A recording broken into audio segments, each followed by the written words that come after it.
The Kingdom of Benin, also known as the Edo Empire, was a kingdom located in the southwestern region of what is now Nigeria, lasting for at least 600 years under the Oba dynasty, and around 1,000 more if we count the previous Ogiso dynasty. Benin was one of the longest-lasting states in West Africa. Home to a capital city which awed visitors, a system of earthworks rivaling the Great Wall of China in length, and some of Africa's most famous works of art, this kingdom is an underappreciated gem of world history.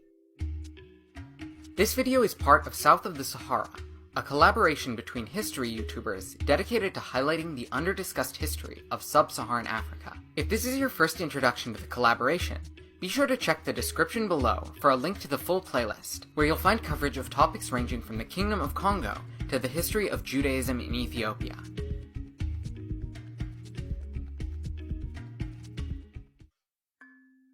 The Kingdom of Benin has its origins in antiquity, first as a confederation of towns and villages, and then as a kingdom known as Igodo Migodo, ruled by monarchs known as Ogisos, or Sky Kings, from around the 1st century BCE. The Ogiso era is a bit like the pre-classical period of ancient Greece, where mythology and fact blend together, and legendary heroes are discussed alongside historical kings. Even toward the end of this period, we have some seemingly mythologized elements, with tales of heroes slaying man-eating beasts. It's only around the 12th century, give or take about a century, depending on the estimate, that Benin begins to transition out of the semi-mythical age, followed by the legendary foundations of the Oba dynasty. It was also during this period that we find the origins for both of the kingdom's popular names, Benin and Edo. So although there's a high degree of continuity between the Ogiso and Oba dynasties, we can consider the break between them to mark the end of Igodo Migodo and the start of Benin.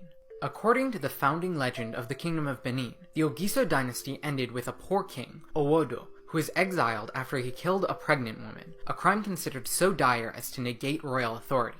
Owodo's only heir had previously been forced into exile due to a series of circumstances I don't have the time to get into. But the important thing is that, with no available heir to take over as Ogiso, the dynasty ended. In its place, a popular elder was elected head of state, and he ruled without issue for some time. However, when he tried to install his son as his successor, it was met with resistance from the rest of the ruling council of elders. Instead, they reached out to the Yoruba king Oduduwa in the city of Ile-Ife to come lead them. Why exactly they did this isn't fully clear.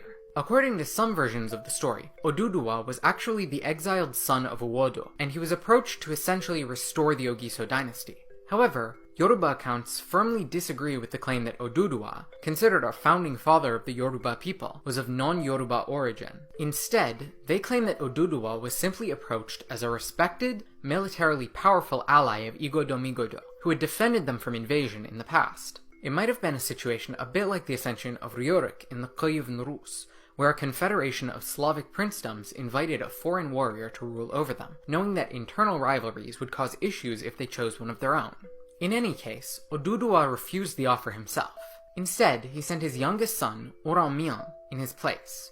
Orommiyan moved into a palace built for him in Usama, and lived there for several years, marrying the daughter of a local noble and having a son. However, throughout this period, his foreign style of governance met with stiff opposition from local nobles. Orommiyan eventually became frustrated with the resistance. He declared Igodo Migodo to be the land of vexation, or Ile Ibinu. This phrase would be adapted into Ubinu as a name for the land, and particularly its capital city. Orommiyan renounced his title, arguing that only a child born of local soil and raised in local customs could rule over the land. As such, he installed his native-born son as king in his place, and returned to Yoruba land himself, from which he would go on to found the Oyo Empire, another major state in what would become Nigeria. Orommiyan's son, who is now known as Eweka, would be raised in Benin by a native mother and native attendants, and could thus be taken as fully belonging to the country. However, he still had a Yoruba father from the great city of Ile-Ife, something which set him apart from his subjects, and aspects of this unique identity would be emphasized throughout the history of Benin, as a way of framing the monarch as exceptional.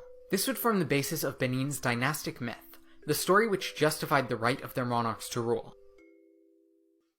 Eweka ushered in the beginning of the Oba era, Benin's second monarchical system. In many ways, the Obas represented a return to the norms of the Ogiso era. They retained much of the same symbolism, and styled themselves as semi-divine figures, much like their precursors. Additionally, like with the Ogisos, power is not totally centralized. The Oba sat at the head of the kingdom and held near absolute authority, but everyday governance largely fell to local hereditary nobles. These nobles and the Oba fell into a sort of symbiotic relationship. The Oba's ultimate, semi-divine authority meant that his approval granted legitimacy to the authority of the nobles, and the nobles managed the tasks of administering his realm and collecting tribute on his behalf. The nobles also held some collective authority through their council, the Uzama, which was able to check the Oba's power. Additionally, when the Oba died, the Uzama claimed the right to appoint a successor from amongst his sons. Through these privileges, the Uzama was able to wield significant power within the kingdom, sometimes putting them in an antagonistic relationship with the Obas. This situation changed in the 15th century with the ascension of the Oba Oware. Oware had been born as Prince Ogun, third-born son of the Oba Ohen. The decades before his rule saw a great deal of strife between the Uzama and the royal house. First, Oba Ohen was deposed and stoned to death by the Uzama after ordering the execution of a high-ranking noble, with his oldest son, Ogbeka, replacing him. However, Oba Obeka also struggled against the Uzama, fighting multiple civil wars against them. Prince Ogun and his younger brother were both exiled, while another brother, Orobiru,